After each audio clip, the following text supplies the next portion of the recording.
Hello guys, welcome to my Andgun Tech channel. Today I am going to show in this video how to fix this operation has been cancelled due to restrictions in effect on this computer on your Windows 10 or Windows 11. So before going to start the video, if you are not subscribed my channel, please subscribe. So let's start the video.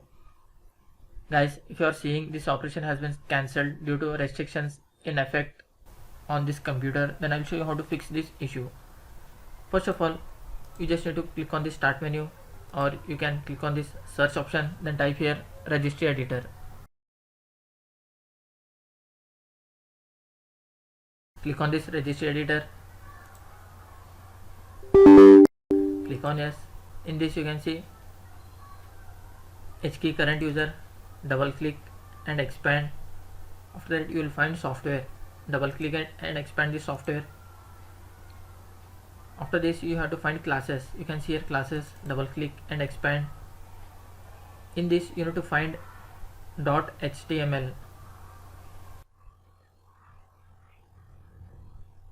You can see .html, just click on this, come to the right side, you will find default, right click on this, then click on modify.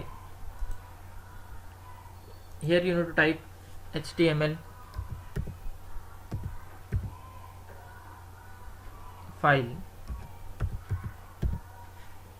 After typing this HTML file, click OK. Then recheck by double click on that. You can see the HTML, the value data has been set. Then click OK. Then close this window. After completion of this, restart your PC. After restarting your PC, hope your issue will be resolved. That's it guys. So in this way you can fix this operation has been cancelled due to restrictions in effect on this computer. Thanks for watching. Hope if you like this video, please like, share and don't forget to subscribe.